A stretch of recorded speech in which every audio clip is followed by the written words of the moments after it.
तो हेलो बच्चा लोग, आप सभी का स्वागत है फिर से विद्या सेतु इंस्टीट्यूट के एक और क्लास में, जिसके अंदर 9th कक्षा का अध्याय सेकंड हम फिर से लेके आए हैं। ये आपका यूटी में काफी ज्यादा पूछा जाने वाला क्वेश्चन इसके अंदर से सबसे ज्यादा आते हैं। ठीक है, तो ये नोट्स होने वाले हैं जिसके अंदर से हम पूरा क्या पूरा जो अध्याय है ना वो सिंपल वर्ड्स में आपको समझा देंगे, ताकि आपको ज्यादा उससे ओवर ना पढ़ना पड़े, ना कंफ्यूज होना पड़े। ठीक है, तो पहला है कि कक्षा 9th का ये विज्ञान का अध्याय सेकंड होने वाला है, जिसका नाम है क्या हमारे आसपास के पदार्थ शुद्ध हैं। तो इसके अंदर क्वेश्चन आ जाता है कि क्या क्या मतलब हम क्वेश्चन पूछ रहे हैं कि भाई हमारे आसपास के पदार्थ शुद्ध है ना, हम उन्हें छू सकते हैं ना, खा सकते हैं, पी सकते हैं, कुछ तो कर सकते हैं ना, हम बीमार तो नहीं पड़ेंगे, तो वो चीज़ है। तो इसके बारे में पढ़ेंगे। ये हिंदी मीडियम होने वाला है, आप इंग्लिश मीडियम है तो भी आप देख सकते हो, क्योंकि आपको ये जो आपके डाउट्स है ना वो समझे क्लियर हो जाएंगे। बहुत अच्छे से समझाने वाले हैं। तो आइए शुरू करते हैं। तो पहला आता है शुद्ध पदार्थ क्या होते हैं। तो वह पदार्थ जो नहीं है केवल एक ही प्रकार के कणों से, मतलब कण मैंने पहले बता दिया पुरानी वीडियो, अगर आपने नहीं देखी है तो पहला चैप्टर पहले देखना फिर उसके बाद देखना, क्योंकि ये दोनों चैप्टर कंबाइंड है या मतलब मिक्स है, जिससे आपको क्या कहते हैं समझने में दिक्कत ना हो। तो जो वह पदार्थ जो नहीं है केवल एक ही प्रकार के कणों से या अणु या तत्व से मिलके बने होते हैं ना, उन्हें शुद्ध पदार्थ कहते हैं। ठीक है, इसमें कोई अन्य प्रकार के कण या कोई चीज़ों को मिलाया नहीं जाता। ठीक है, जैसे कि उदाहरण के लिए क्या है, उदाहरण आप देखोगे यहाँ पे लिखा है कि सोना है, चांदी है, तांबा है, लोहा है, सोडियम है, पोटेशियम है, ये सारी चीज़ें हैं। ठीक है, ये सब हमारे शुद्ध पदार्थ में आते हैं। फिर आता है मिश्रण, कि शुद्ध पदार्थ के बाद तो मिश्रण ही आएगा भाई साहब, मिश्रण के बिना तो बनेगा नहीं। तो वह पदार्थ जो दो या दो से अधिक तत्वों या यौगिकों से मिलके बने होते हैं ना, उन्हें कहते हैं मिश्रण। कि मान के चलो जो एक चीजों से बना है ना मिल, तो वो शुद्ध पदार्थ हो जाएगा। और शुद्ध पदार्थ एक ही चीजों से मिलके बना होता है, एक ही कणों से, एक ही तत्वों से। मिश्रण पदार्थ होता है कि दो या दो से अधिक चीजों से मिलके बना होता है।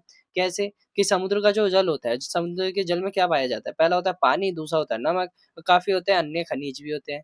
दूध में क्या पाया जाता है? अब आपके घर पे जो दूध वाला आता है, दूध में क्या मिलाता है?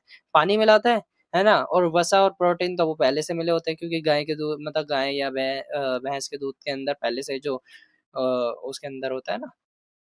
फिर आता है कि मिश्रण के 2 प्रकार होते हैं, समांगी मिश्रण, विषमांगी मिश्रण। अब मिश्रण तो मान लिया कि 2 या 2 से अधिक मतलब सामान को मिला के बनाते हैं तो वो मिश्रण होता है। लेकिन इसके भी 2 टाइप होते हैं, पहला होता है समांगी, दूसरा होता है विषमांगी। समांगी से क्या मतलब आ रहा है? समान, समान, समांगी और समान।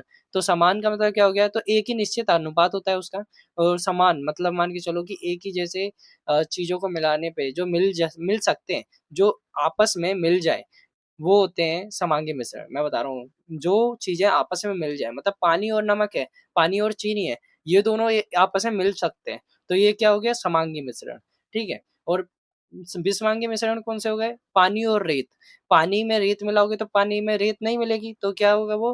विषमांगी मिश्रण। ठीक है, मैं आपको पीडीएफ भी प्रोवाइड करा दूंगा, अगर आप कमेंट करोगे ना कि हाँ सर पीडीएफ पर वो प्रोवाइड कराओ हमें, तो मैं फ्री में आपको ये पीडीएफ इतनी मेहनत से बनाई हुई आपको फ्री में दे दूंगा, है ना। एक बार डिस्क्रिप्शन जरूर देख लेना वीडियो का, आपको मिल जाएगी। फिर आता है कि जैसे कि मान के चलो एक निश्चित अनुपात होना चाहिए उसको मिलाने का, जो मिला रहे हैं हम सामान, है ना। अवयवों को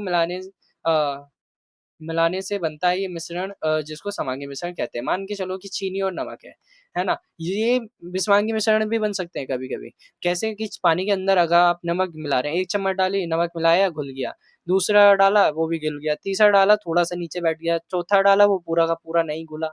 तो फिर क्या होगा? वो दोनों नहीं मिले, नहीं घुले, तो क्या हो गया? वो विषमांगी मिश्रण हो गया। तो इसलिए निश्चित अनुपात, अनुपात मीन्स क्या होता है? कि मान के चलो पानी की मात्रा ज़्यादा है, पानी हमें मिलाना है कि अ, मान के चलो 200 एमएल हमें पानी चाहिए, है ना? और 10 एमएल हमें क्या कहते हैं नमक चाहिए, तब जाके हमें या 10 ग्राम, ठीक है, ये तो ग्राम में आएगा, है ना? 10 ग्राम हमें नमक चाहिए और 200 एमएल हमें पानी चाहिए, तब जाके हमारा क्या कहते हैं नींबू पानी अच्छे से बन पाएगा, है ना? नींबू पानी का जो बेस होता है वो अच्छे से बन पाएगा। फिर आ गया विषमांगी मिश्रण। विषमांगी में ये होता है कि अनिश्चित अनुपात होना चाहिए, कितना भी मिला दो कोई फर्क नहीं पड़ता, क्योंकि वो मिलेगा ही नहीं। चाहे पानी ज्यादा कर दो, चाहे आप मिट्टी ज्यादा कर दो, दोनों को मिलाओगे वो मिलेगी ही नहीं। तो इसके अंदर क्या क्या आता है? जैसे लोहे का चूरा या बुरादा मिला दो, है ना, तेल मिला दो, तो तेल भी पानी के अंदर नहीं मिलता, कितनी भी कोशिश कर लो। फिर आता है कि समांगी और विषमांगी मिश्रण में अंतर क्या होता है?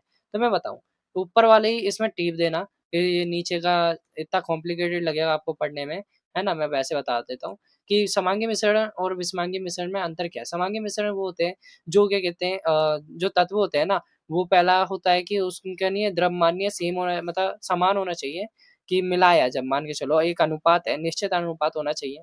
पहला पॉइंट। दूसरा कि दोनों को मिलाने के बाद नहीं है, दोनों का द्रव्यमान्य एक जैसा होगा। दूसरा दूसरा हो गया। तीसरा कि जो मिलाने वाली चीज़ें हैं ना, उसका उदाहरण दे देना। जैसे इसमें लिखा हुआ है शक्कर या चीनी, क ये नम वो उसमें पानी में मिला देते हैं, वो हो गया। विषमांगी मिश्रण क्या हो गया? उसका उल्टा कर दो कि जैसे हमने बोला था कि विषमांगी मिश्रण है ना, इनका द्रव्यमान्य एक जैसा नहीं होगा।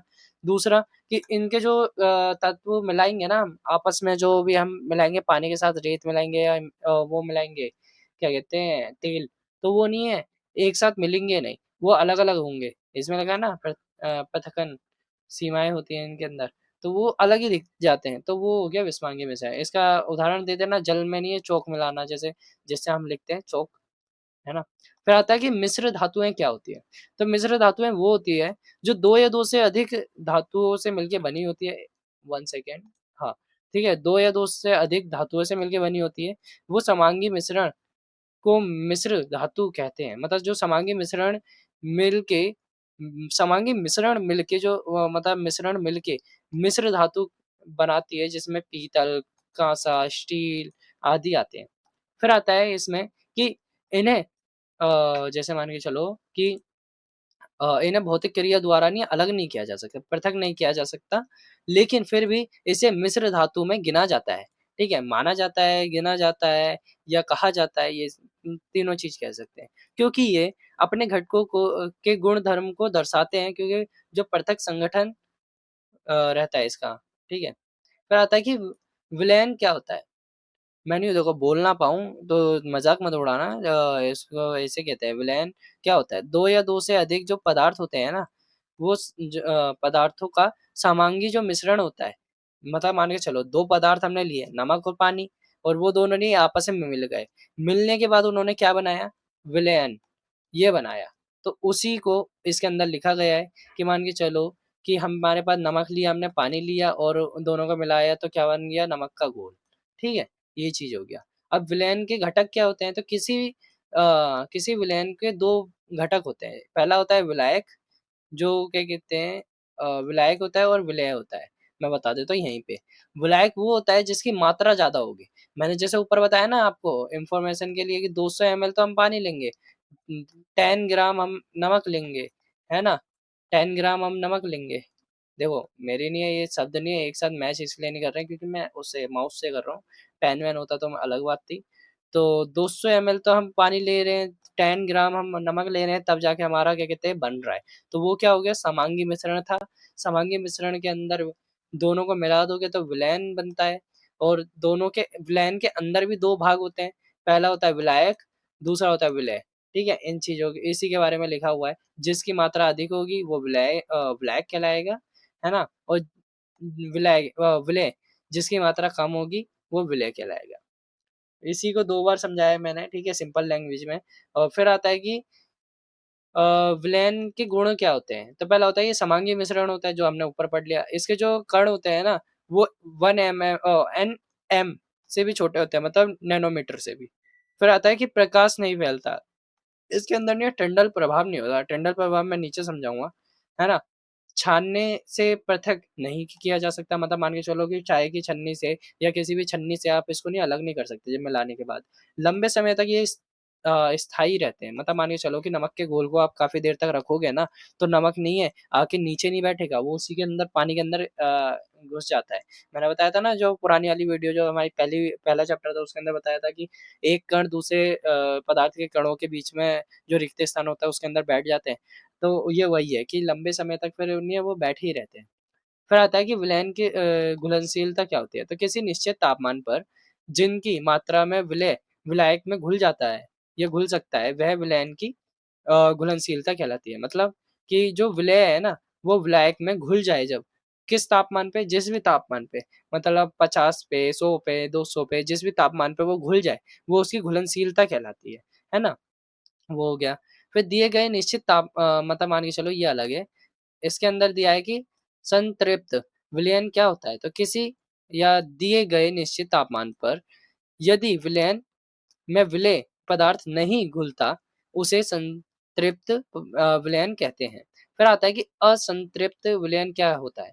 तो यदि एक विलयन में विलेय पदार्थ की मात्रा संतृप्त से कम हो, तो इसे असंतृप्त विलयन भी कहते हैं। मतलब मान के चलो कि यदि एक विलयन में विलेय पदार्थ की मात्रा संतृप्त से भी कम हो और फिर भी वो ना मिले, है ना? तो उसे विलयन मतलब असंतृप्त विलयन कहते हैं। फिर आता है कि विलयन की सांद्रता क्या होती है? सांद्रता मैंने पूर्व पिछली उसमें वीडियो में बताया था कि सांद्रता का मतलब क्या होता है।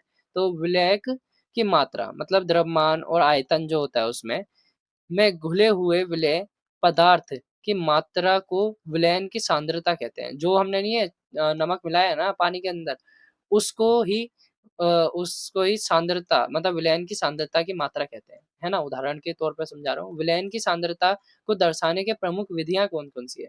तो पहला है कि विलयन की सांद्रता को दर्शाने की बहुत सी विधियाँ हैं, लेकिन हम इसमें सिर्फ़ क्या कहते हैं प्रमुख या जो ज़रूरी है ना उसको ही पता करेंगे। पहली विधि है कि द्रव्यमान उसका लो, बटे में विलयन की द्रव्यमान का प्रतिशत ले लो और विलेय पदार्थ के द्रव्यमान ले लो बटे में या विलयन का द्रव्यमान ले लो इंटू में 100 कर दो बस हो गया, है ना?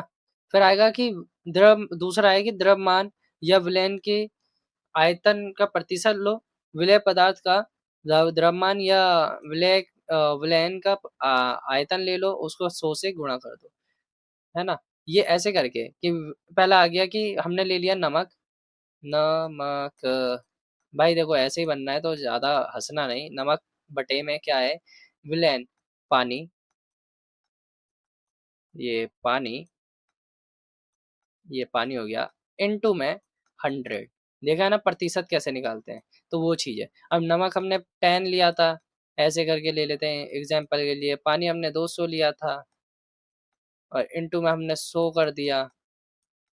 तो कितना प्रतिशत निकला? 2 ज़ीरो से 2 ज़ीरो काट दो, 10 बचा, 2 एकम 2, 2 पंजे 10, तो कितना हुआ? 5%। तो हो गया, ये लो, ऐसे करके निकाल सकते हो।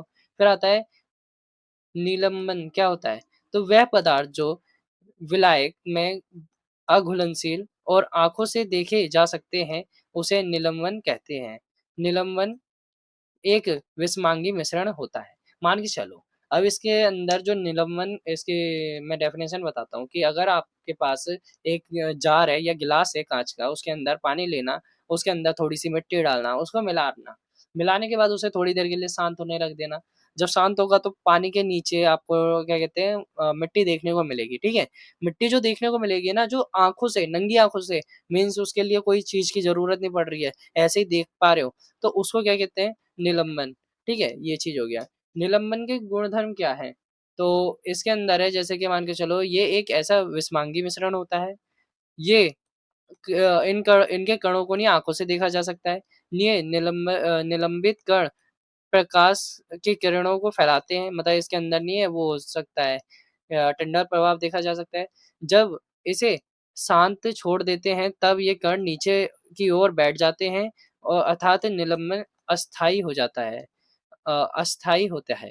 अस्थायी मतलब कि जब स्थायी हमने क्या बोला था कि जब नहीं है अ, एक कण दूसरे कणों मतलब पदार्थ के कणों के बीच के रिक्त स्थान में बैठ जाते हैं और स्थायी बन जाते हैं, तो ऐसे करके होता है। लेकिन ये जो कण है ना वो क्या कहते हैं किसी भी पदार्थ के सूक्ष्म छेदों में नहीं बैठते, तो वो बैठ जाते हैं नीचे जाके जैसे गिलास के नीचे जमा हो जाते हैं, जो मैंने उदाहरण दिया था। तो उसको ये अस्थायी होते हैं, ये ध्यान रखना। इसे छानने की विधि से भी नहीं अलग किया जा सकता है, मान के चलो छानने की विधि से भी अलग किया जा सकता है। जब निलंबन के कण नीचे बैठ जाते हैं, तो निलंबन टूट जाता है तथा प्रकाश की किरणें फैलाव रुक जाता है कि जब सारी की सारी मिट्टी नीचे बैठ जाएगी ना पानी से, तो उसमें नहीं है टिंडल प्रभाव भी कम हो जाएगा, ये खत्म हो जाएगा।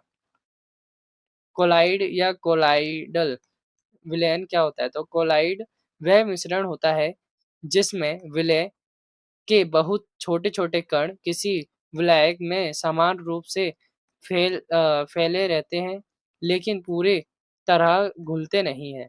मतलब मान के चलो कि हमने बोला ना कि 1 चम्मच घुलाई नमक की घुल गई, दूसरी चम्मच घुलाई घुल गई, तीसरी चम्मच पे हल्की-हल्की रह गई, तो उसी को कहते हैं ये कोलाइड। फिर आता है कि निलंबन की अपेक्षा कणों का आकार छोटा होने के कारण ये मिश्रण समांगी प्रतीत होता है, लेकिन वास्तविकता में ये विषमांगी मिश्रण ही होता है। मान के चलो जैसे कि मान के चलो मैंने बताया ना आपको कि नमक घुल जाता है। घुलने के बाद जो थोड़ा-सा नमक रहता है ना वो हल्का दिखाई नहीं देता, है ना? आँखों से दिखता है लेकिन वो नहीं है पानी के अंदर जब तक घूम रहा है वो, है ना? जब तक ऊपर की साइड है तो तब तक तो वो समांगी है। और लेकिन वास्तव में क्या है जब वो नीचे बैठ जाते हैं उसके कण तो वो तो विषमांगी रहता है ना, तो उसी को कहते हैं। फिर आता है कि कोलाइड के गुणधर्म क्या है? तो ये नहीं है, एक विषमांगी मिश्रण होता है। कोलाइड के कण छोटे कणों का आकार इतना छोटा होता है कि किसी भी ये प्रत्यक्ष रूप से आँखों से नहीं देखा जा सकता। मतलब नमक के कण दिखेंगे नहीं, लेकिन है उसी के अंदर अलग से दिख रहे हैं। ये इतने बड़े होते हैं ये इतना बड़ा होता है कि प्रकाश की किरणें किरणों को फैलाते हैं तथा उसे या उसके मार्ग को दृश्य बनाते हैं, है ना? मान के चलो कि जो प्रकाश संश्लेषण है, प्रकाश संश्लेषण या टिंडल प्रभाव जिसे कहते हैं प्रकाश संश्लेषण तो नहीं कहेंगे, टिंडल प्रभाव कहेंगे, वो अलग हो जाता है। हाँ, टिंडल प्रभाव जो है ना इसके अंदर देखा जा सकता है। जब इनको शांत छोड़ दिया जाता है तब ये कण तल पे मतलब कि नीचे गिलास के नीचे बैठ जाते हैं, लेकिन ये स्थायी भी होते हैं। ये छन्नी विधि द्वारा पृथक नहीं किए जा सकते मतलब इसको छान के नहीं अलग किया जा सकता किंतु एक विशेष विधि अप अपकेंद्रीकरण तकनीक द्वारा इसको अलग किया जा सकता है। मतलब छन्नी द्वारा तो नहीं किया जा सकता लेकिन एक विधि होती है जिसे कि अपकेंद्रीकरण कहते हैं, उससे इसको अलग किया जा सकता है। फिर आता है कि टिंडल प्रभाव। देखा ना इतनी देर से मैं टिंडल प्रभाव कह रहा था, तो क्या होता है? तो मैं आसान भाषा में समझाता हूँ कि आपने कभी देखा है कि किसी रूम में एक छोटे से छेद से नहीं है जब धूप आती है, तो उसके कणों को नहीं जब हवा में जो कण उड़ रहे होते हैं, मिट्टी होती है, वो आपने अपनी आँखों से देख पाते हो। जैसे नॉर्मल अभी आप आस-पास देखो, आपको नहीं दिखेंगे कि कोई कण उड़ रहे हैं, धूल उड़ रही है, नहीं दिख रही। लेकिन कोई रोशनी एक जगह से छोड़ो और वो उसके अंदर आप गौर से देखोगे ना तो आपको दिखाई देगा। तो वो छोटे-छोटे जो कण होते हैं ना, जिसे हम नंगी आँखों से मतलब देख पाते हैं, उसको कहते हैं। जैसे मान के चलो कोलाइडल कोलॉइड कणों के बहुत छोटे आकार के कारण वे नंग आँखों से नहीं देखे जा सकते, परंतु प्रकाश की किरणों में मतलब ऐसे नहीं देखे जा सकते लेकिन प्रकाश की किरणों में जो मैंने बताया कि धूप में या कोई लाइट डालोगे तो उसमें नहीं है वो लाइट को नहीं है फैला देते हैं। तो इसी घटना को नहीं है टिंडल प्रभाव कहते हैं जिसके अंदर हम देख पाते हैं। इसकी खोज नहीं है जॉन टिंडल नामक वैज्ञानिक ने की थी। तो इन्हीं के नाम से नहीं आप लोग ने लिख देना, जॉन लिख देना। जैसे याद करने का एक मैं बताता हूँ जैसे याद करना जॉनी जॉनी यस पापा है ना तो जॉन उसमें से ले लेना और टिंडल प्रभाव तो टिंडल है तो टिंडल सेम टू सेम लिख देना। कोलोइडल विलयन के घटक कौन से होते हैं? तो कोलोइडल विलयन के 2 प्रमुख भागों से मिलके बना होता है। पहला होता है परिक्षित और रुक जाओ 1 मिनट मेरा गला सूख गया है ना? प्रवस्था, है ना? प्रवस्था और परिक्षेपण के माध्यम से। पहला होता है कि परिक्षिप्त प्रवस्था क्या होती है? तो पहला होता है विलायक पदार्थ की तरह का घटक एक होता है परिक्षिप्त कण जो नहीं है कोलाइडल रूप में रहता है उसे परिक्षिप्त प्रवस्था कहते हैं। फिर आता है कि परिक्षेपण माध्यम क्या है? तो वह घटक जिसमें परिक्षिप्त प्रवस्था या प्रवास्था निलंबित रहती है उसे परिक्षेपण माध्यम कहते हैं। फिर आता है कोलोयोडल योड कोलोयोड को इन दोनों घटकों की अवस्था है मतलब ठोस, द्रव और गैस के आधार पे वर्गीकृत किया जाता है। जैसे कि मान के चलो भौतिक गुणधर्म क्या है? तो ऐसे गुण जिनकी हमें अवलोकन या वर्णन कर सकते हैं, जैसे कि रंग हो गया, कठोरता हो गया, दृष्टिकोण हो गया या दृढ़ता हो गया, उसका घनत्व हो गया, है ना? द्रवणांक हो गया और कथनांक हो गया, इत्यादि को भौतिक गुणधर्म कहते हैं। मतलब मान के चलो कि पानी का क्या गुणधर्म होता है, वो चमकता है, शीशे की तरह दिखाई देता है, उसको दबाया नहीं जा सकता, उसका निश्चित घनत्व होता है, द्रव्यमान मतलब उसका क्या कहते हैं वो नहीं होता कि आकार निश्चित नहीं होता, लेकिन आयतन या घनत्व या जो मान के चलो उसका एरिया जो होता है ना? वो निश्चित होता है। तो उसके हिसाब से ये भौतिक हो गया। रासायनिक में क्या होता है कि वह गुणधर्म जो पदार्थ की रासायनिक प्रक्रिया या क्रियाशीलता को दर्शाता है। जैसे ज्वलनशील या गंधक, अम्लता और क्षारीयता आदि। तेल जलता है जैसे जलता है कि तेल है, तेल का क्या क्या होता है, रासायनिक गुणधर्म क्या है, तेल जल सकता है। भौतिक परिवर्तन क्या है? तो ऐसे परिवर्तन जिसमें पदार्थ की केवल अवस्था या भौतिक गुणधर्म बदलते हैं, लेकिन रासायनिक संगठन नहीं बदलते। मीन्स मान के चलो कि भौतिक गुणधर्म क्या होता है, जो जैसे वो आया है ना दुनिया में वैसे ही उसको ही कहते हैं भौतिक गुणधर्म। मान के चलो कोई इंसान है, इंसान के बारे में कैसे कहेंगे? कोई लंबा है, काला है, गोरा है, मोटा है ना? तो ऐसे करके उसके भौतिक गुणधर्म है, लेकिन उसके रासायनिक गुणधर्म में क्या आता है? उसके अंदर जो शरीर के अंदर कोशिका है, वो कोशिका से मिलके बना है ना? उसके अंदर खून है, पानी है, हड्डियाँ हैं, हड्डियाँ भी अलग-अलग चीज़ से मिलके बनी है, कैल्शियम से, इससे, उससे। तो ये चीज़ हो गया। फिर आ गया कि उदाहरण में बर्फ, जल और वाष्प, ये तीनों हो गया, ये भौतिक में होते हैं। रासायनिक में होता है जैसे कि ऐसे परिवर्तन जिनमें ठीक है। ऐसे परिवर्तन जिनमें पदार्थ का रासायनिक संगठन बदलता है और नया पदार्थ बनता है। मतलब मान के चलो कि 2 पदार्थों के रासायनिक मिले और एक पदार्थ बना दिया। मतलब मान के चलो कि जैसे पानी है, पानी किससे मिलता है? हाइड्रोजन और ऑक्सीजन को मिला के हमारा पानी बन जाता है। तो 2 रासायनिक प्रक्रियाओं को मिला के एक नई रासायनिक प्रक्रिया हुई जिसमें एक नया पदार्थ बन गया। तो इसे रासायनिक अभिक्रिया भी कहते हैं। ये परिवर्तन स्थायी होता है और वापस नहीं लाया जा सकता। उदाहरण के लिए किसी पदार्थ को जलाया जब जाता है ना, जलाते हैं तो जलने के बाद उसको दोबारा कर लेते हो क्या सेम टू सेम? जैसे मान के चलो लक्कड़ को आप जला रहे हो, लक्कड़ को जलाओगे तो वो राख बनेगी, कोयला बनेगा, लेकिन वो दोबारा लक्कड़ नहीं बनेगी। तो वो चीज़ हो गया। दूध का फटना, दूध के फटने के बाद उसको सील तो नहीं सकते नहीं। लोहे में जंग लगना, लोहे में जंग लगने के बाद उसको फिर से लोहा नहीं बना सकते, है ना? जोड़ भौतिक और रासायनिक परिवर्तन में अंतर होता है। जैसे कि भौतिक परिवर्तन में क्या है कि ये उत्क्रमणीय होते हैं। फिर भौतिक परिवर्तन के दौरान कई नई पदार्थ नहीं बनते, कोई भी नया पदार्थ नहीं बनता। भौतिक परिवर्तन करते हैं तो, है ना? बहुत कम मात्रा में ऊष्मीय और अवस्था प्रकाश ऊर्जा ली जाती है या निकाली जाती है इसके अंदर। और उदाहरण के लिए बर्फ को पिघलना। रासायनिक प्रक्रिया क्या होती है? तो ये अनुक्रमणीय होती है, नए पदार्थ बनते हैं इसमें। एक रासायनिक परिवर्तन में एक बड़ी मात्रा में ऊष्मीय और प्रकाश ऊर्जा या निकाली जाती है। मतलब मान के चलो लक्कड़ में आग लगा दी तो वो रासायनिक एक प्रक्रिया हुई जिसके अंदर लक्कड़ में जली तो उसकी ऊष्मा और प्रकाश देखा ना, प्रकाश निकलता है। तो वो निकली, उसके बाद वो हो गई खराब। जैसे लकड़ी का जलाना देखा, वही चीज़ हो गया ना। फिर आ गया शुद्ध पदार्थ के प्रकार क्या है? तो पदार्थों को उनके रासायनिक संगठन के आधार पे तत्व या यौगिक में वर्गीकृत किया जाता है। तत्व क्या होते हैं?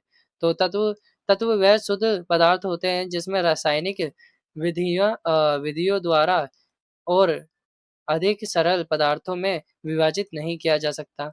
ये परिभाषा सबसे पहले एंटोनी लोरेंट लवोयजिए ने दी थी। ठीक है? प्रायोगिक के आधार पे प्रयोगों के आधार पे। और रॉबर्ट बायल ने सन 1961 में सर्वप्रथम तत्व शब्द का प्रयोग किया था। ये तत्व शब्द का प्रयोग किसने किया था और कब किया था ये आ सकता है, तो इसको याद रखना इतना सा कि सन 1961 में हुआ था। और कितने किया था वो भी। फिर आता है कि तत्व का वर्गीकरण क्या है? तो तत्वों को 3 प्रमुख वर्गों में बाँटा जाता है। पहला होता है धातु होता है, अधातु होता है और उपधातु होता है।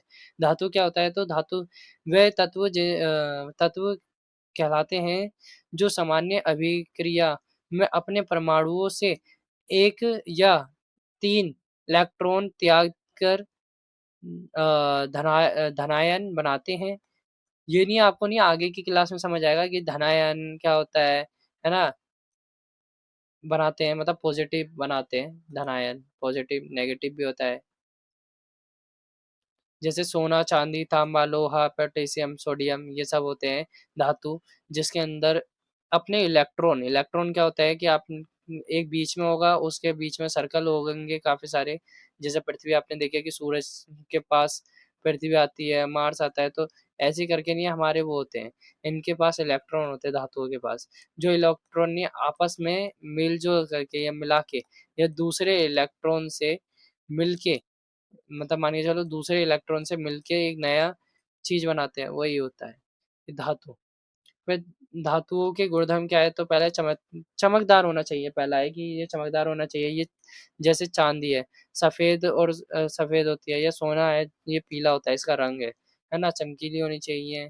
ये ताप मतलब जो ऊष्मा हम देंगे ना उसको सुचालक होना चाहिए, बिजली का सुचालक होना चाहिए। तन्यता होनी चाहिए, मतलब तार इसको नहीं है पीट पीट के, मतलब हथौड़े से पीट पीट कर या खींच खींच के इसको तारों में बदला जा सकता है। आघातवर्धी नेता, ये सबसे ज्यादा आएगा, मैं बता रहा हूँ, आघातवर्धी नेता और तन्य। तन्य मतलब तन्यता भी आ सकता है, तन्य भी लिखा सकता है। तन्य का मतलब तार बनाना, और आघातवर्धी नेता का कि पीट पीट कर उसकी चादर बनाना, है ना। जैसे सोना है, सोने को पीट पीट के उसकी चादर बनाना, लोहा है, लोहे को पीट पीट के उसकी चादर बना देना, वो चीज हो गया। पारा एकमात्र धातु है जो कमरे के तापमान पे नहीं है, पानी मतलब द्रव के द्रव अवस्था में रहता है, कि पानी जैसा रहता है रूम के टेम्परेचर पे। क्या इसको क्या कहते हैं, पारा कह सकते हैं। हाँ, पारा ही कहते हैं। ओके, नहीं क्या कह सकते हैं। फिर आता है अधातु। अधातु वे तत्व होते हैं जो सामान्य अभिक्रियाओं में एक एक से अधिक इलेक्ट्रॉन ग्रहण कर ऋणात्मक मतलब माइनस का बनाते हैं की प्रवृत्ति रखते हैं। उदाहरण हाइड्रोजन, ऑक्सीजन, आयोडीन, कार्बन और कोयला, कोल और ब्रोमीन, ब्रोमीन,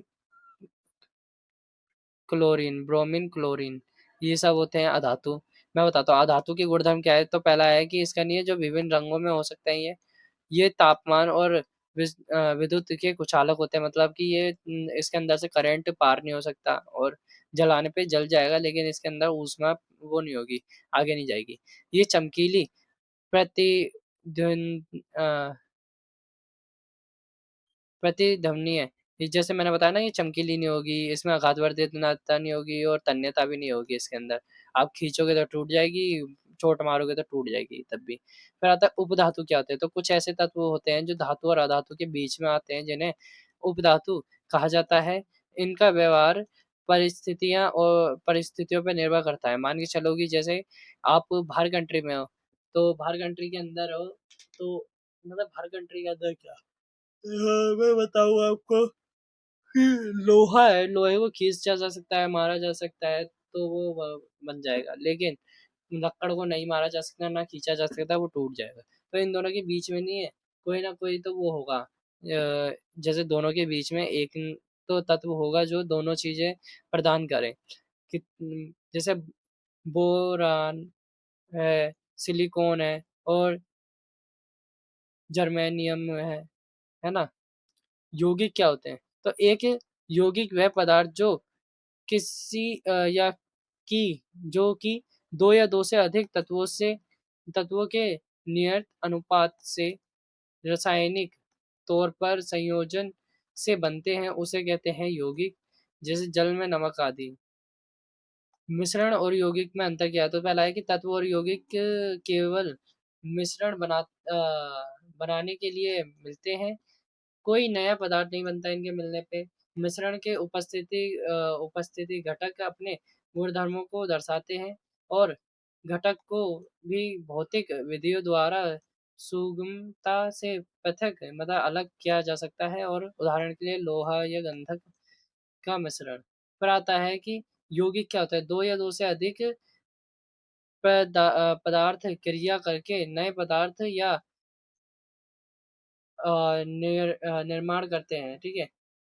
यौगिक दो या दो से अधिक पदार्थों को मिला के एक नए पदार्थ का निर्माण करते हैं। नए पदार्थ के संगठन सदैव स्थायी होते हैं, जैसे कि उनका द्रव्यमान के अनुसार यह निश्चित अनुपात में ही एक साथ मिलकर जो बनते हैं। नए पदार्थों के गुणधर्म पूरी तरह से भिन्न होते हैं, अलग होते हैं, और घटकों का घटकों को केवल रासायनिक या वैद्युत वैद्युत रासायनिक प्रक्रिया द्वारा ही पृथक मतलब अलग किया जा सकता है। उदाहरण के लिए गंधक लोहा आपस में क्रिया करके आयरन सल्फाइड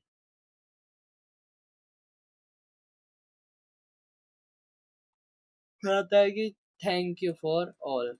मतलब आप सबने ये जो ये पढ़ा है ना, मेरे साथ मिलके जो पढ़ाई की है, उसके लिए धन्यवाद। ठीक है, जैसे आपको वीडियो लगी ना उस हिसाब से आप कमेंट करो, अच्छी लगी तो लाइक करो, है ना, अपने दोस्तों को भेजो। दोस्तों को भेजोगे तो मेरे थोड़े व्यूज आएंगे, जिससे पढ़ाने में थोड़ा मजा आएगा। ठीक है, कमेंट जरूर करना कि आप कहाँ कहाँ से देख रहे हो, कहाँ से पढ़ रहे हो, है ना, किस जगह से आप बिलोंग करते हो।